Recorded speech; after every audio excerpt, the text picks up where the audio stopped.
Obviously, Domas making a big play, and I think that's something that we need, just being able to pressure the ball, being able to, even if you don't get that steal, you're pushing the catch out, 35 feet. So, and obviously Malik hitting a big shot. I mean, that was a great way for us to be able to, sneak away with this win.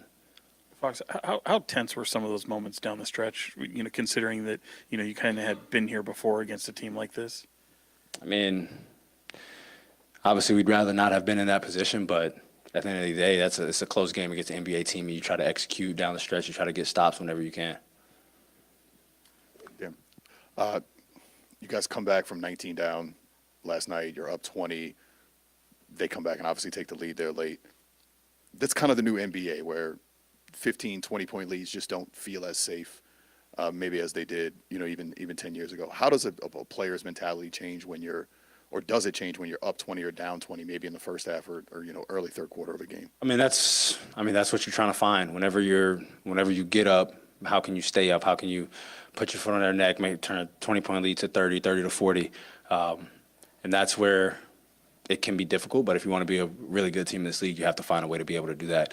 And then on the other end, obviously, you'd rather not get down 20. But when you are down 20, especially when it's not in the fourth quarter, if it's in the first half or third quarter, how can you find a way to get 3 or 4 stops in a row? 2-3 baskets in a row, cause them to call a timeout, and turn 20 into 12, and 12 into 8, and now it's a different ball game. So it's always going to be a game of runs, but if you want to be a good team, you have to be able to hold the lead, and if you dig yourself in a hole, you have to be able to dig yourself out of it.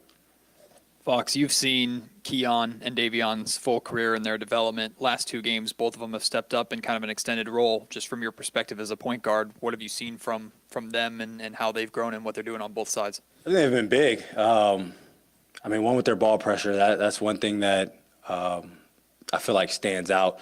I mean, when Keon steps on the court, good things happen.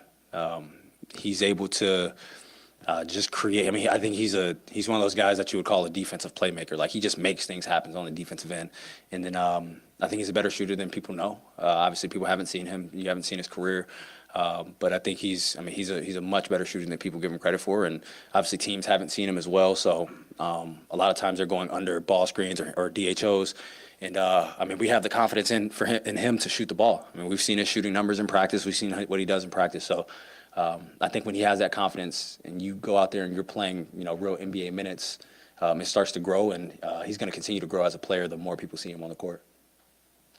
De'Aaron, just given the ups and downs like in recent weeks for you guys, how fortunate do you feel to come away with the win tonight, and how, I don't know, what's the big takeaway for you guys as a group? I mean, obviously we want to play much better than we did and finish the game much better, or be in the second half play much better than we did. But I mean, you'd rather learn a lesson in a win than a loss, obviously, with the way that the standings are and how close guys are. It's good to walk away with the win, but obviously we know we need to be much better.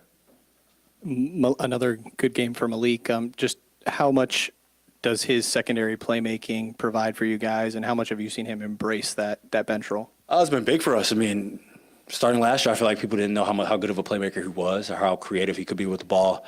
Because all they saw him pretty much doing his career and then in college was score. And I feel like he's grown in that aspect, and he knows that he's one of the best pick-and-roll players in the league, and he embraces that. We try to put him in position for him to be able to make plays or score for us.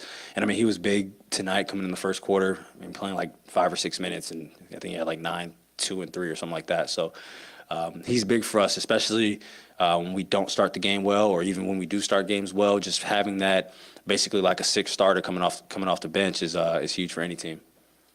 Yeah, and obviously you don't have a vote at the end of the year, but in your opinion, who would be the 6th man of the year right now?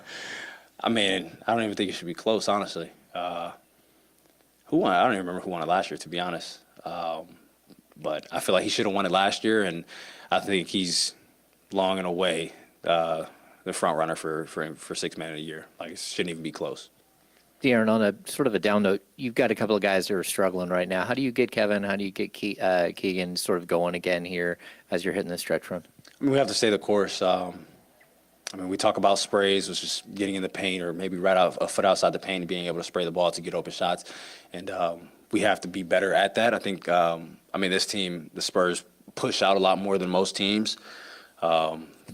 But we just have to be able to get those guys in position. Sometimes it's just get an easy one, get fouled, a back door, get them a layup, just to be able to see the ball go to the basket. And once you see that, sometimes the floodgates just open. So we have to try to make it easier for them. Obviously, Kev's running all around the court trying to get a shot, and that's what shooters do in this league, and that's his job. But at times we have to just be able to get him a standstill shot, and that feels a lot differently than when you're sprinting back and forth trying to get an open shot for yourself. Darren, obviously you're the reigning clutch player of the year. How much do you enjoy and embrace being that guy for your team, especially with how the season has gone with a lot of late collapses? And those are things that you work on. That you work on having to take tough shots, and obviously, it's such an analytic dribbling league that you want layups and free throws, free throws, and threes. But at the end of the day, when the game's on the line, teams aren't giving that up. You have to be able to make mid-range shots or floaters, and those are just things that I work on, and my teammates get me open. So for me, it's just try to be able to execute at the end of the day, but sometimes shots don't go in at the end of games, and you have to be able to live with that. And I think that's one reason that I'm able to take as many shots as I do in the fourth quarter when there are close games. Not that I don't care that I miss, but you know that you're going to miss, and you have to be able to live with that result. And trust me, I'm fine with living with that result. Thanks, everyone.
So, guys. Domas, what was going through your head there when you got the steal and the breakaway to give your team the lead there and 7 seconds left? I just hurry up and dunk it. I was scared the guy was going to come from behind and try and contest. How much relief is there to pull that one out, knowing the scare that they kind of gave you?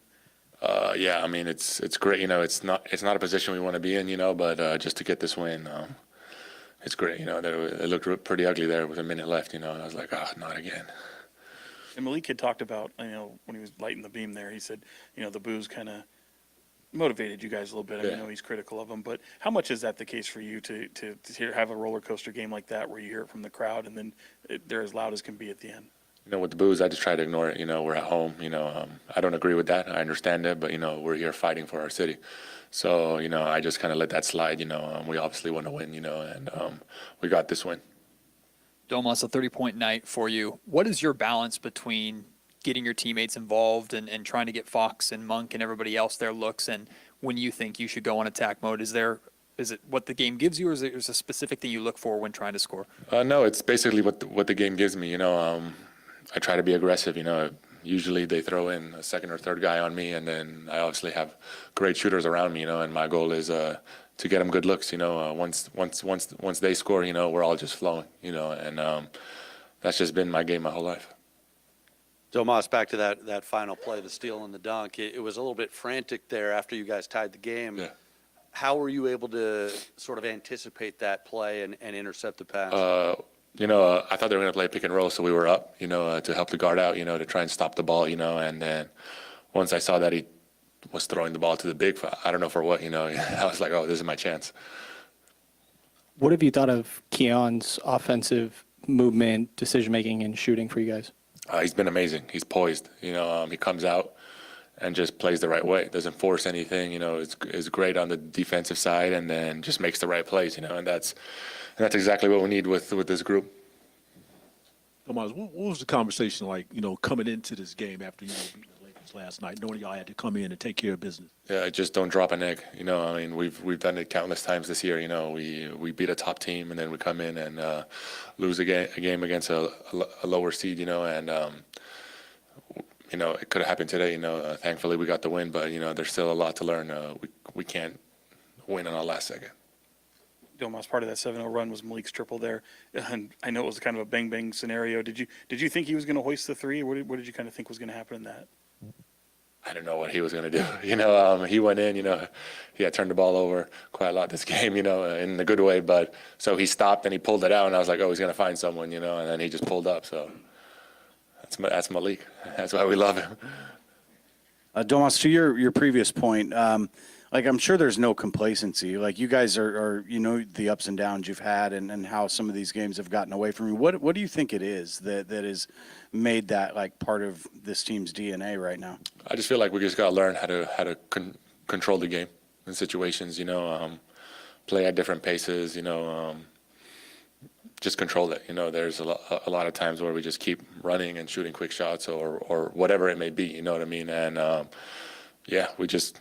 We just gotta sit down and learn how to really take control, and be the ones either shooting, holding the ball, on defense, turning it up and whatnot. Thanks, everyone. Thanks, guys.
Obviously we found a way to get the win, and we will take the win. But you give San Antonio credit, give Pop credit, give all those guys a lot of credit. They came in here, they played hard. Defensively, they were very physical. They played the right way offensively. They really shared the basketball, moved that ball from side to side. But at the end of the day, we have to play better than that. We can't accept the way that we played tonight. Now, we take the win, but we can't accept the way that we played tonight and think that everything is going to be okay going forward. I think that our bench with Davion, Trey, and Keon, they were big for us last night. They were big for us again tonight. So I have to acknowledge them. And then even down the stretch, HB had a big bucket. Domas had a huge steal for us. And Malik came up with a big 50-50 ball.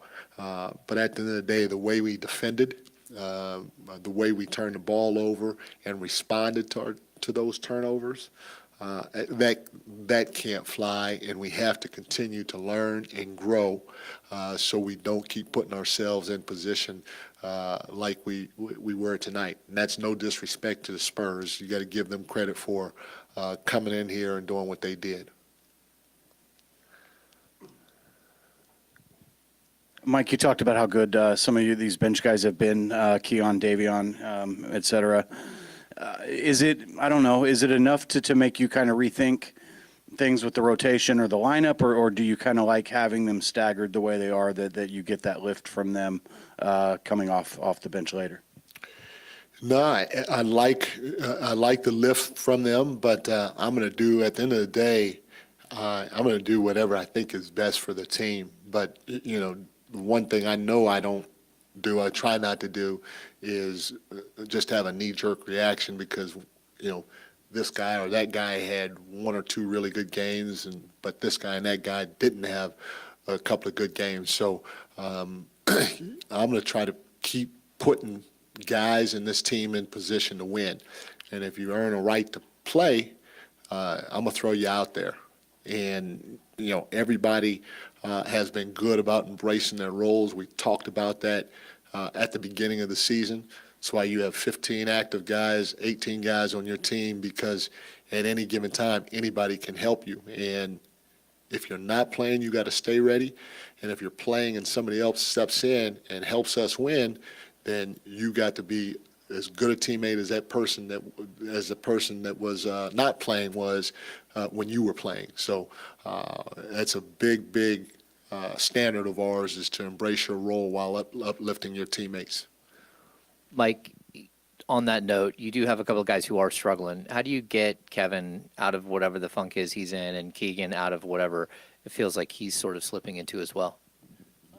Keep trying to give them confidence and tell them there's other ways that they can impact the game because they both are more than capable. Obviously, Keegan has the ability to rebound on both ends of the floor. Keegan has the ability to defend at an extremely high level.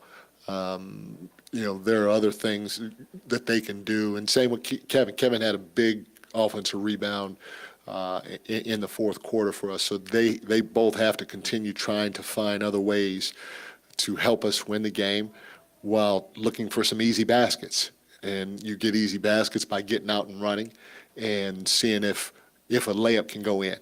Now a layup or two goes in and you feel like that rim is a lot bigger than what it is. And so they have to continue trying to put themselves in position to do that, to make the game easier for them while trying to do things that are going to help us win. What have you seen with some of these three-guard lineups, and do you hope that that'll help your perimeter containment when they're out there? In our three-guard lineups? Well, both Keon and Davion have done a great job, especially on the ball. And, because a lot of teams are playing small, it gives us the ability to play with three smaller guards. And, the ball pressure that Keon and Davion bring to the table, the ability that Keon has to get deflections, Davion's ability to get over pick and rolls, all those things bring a positive impact to our team because now we're able to get out and run the other way and get some easies in transition. And, if you couple that with the way that they're shooting and the quality of shots that they're taking, it's definitely an added bonus for our team. Mike, a criticism of Sabonis' game is sometimes not looking to score, not being the scorer that I guess someone would expect him to be for a player of his ability.